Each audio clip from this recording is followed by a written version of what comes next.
Naubusan ng face mask? Well, there's no need to panic dahil tuturuan ko kayo kung paano manahin ang face mask. I'm Kylie and welcome to my channel!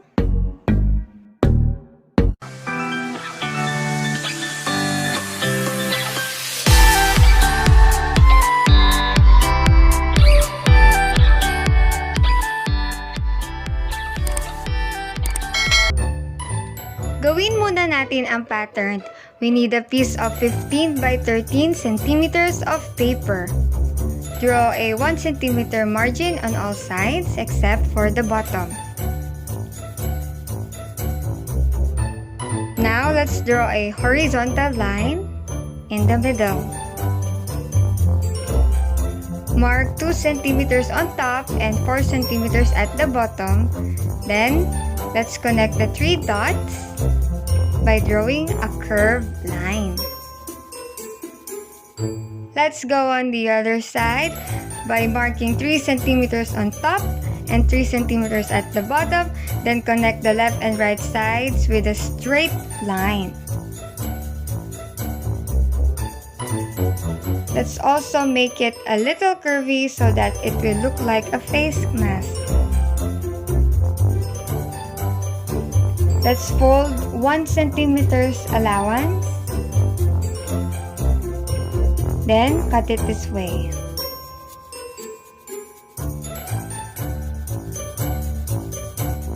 We will sew all throughout this fabric except for the additional seam allowance.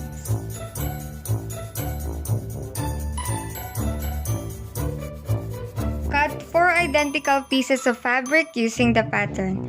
Ngayon, pwede na tayong manahi. Let's start! Sew the first 2 fabric together. Then, do the same thing on the 2 remaining fabrics.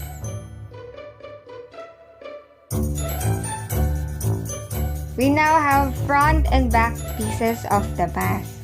Pick one, mamili ka ng isa, flip it over, baliktarin, gaya ng ginagawa ko. Ayan. Then, put this piece, the chosen piece, inside the other piece.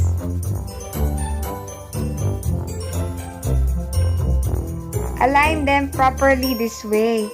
You may add pins if needed.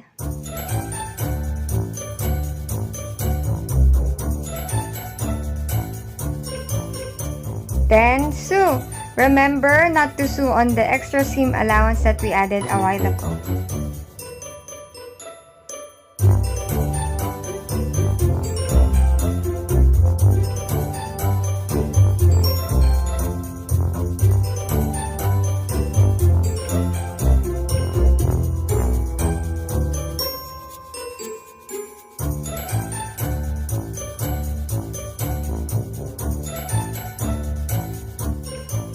Now, let's flip it over. Ganito na ang magiging itsura niya. Garter na lang ang kulang. Fold it, crisp it, iron it. Pwede nyo rin talaga siyang plansyahin. Then, cut 7 centimeters of 1/8 sized garter. Fold the unsewn seam allowance. Then, this is where we will insert the garter. So all throughout, you can do as many backstitch as you can on the garter so that it will not easily fall off.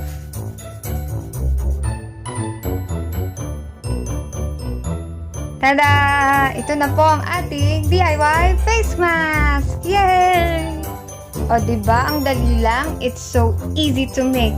At this time of the pandemic, let's always wear a face mask when going outside. Thank you guys for watching. Don't forget to like, share, and subscribe to my channel. And I'll see you again on my next DIY. Bye!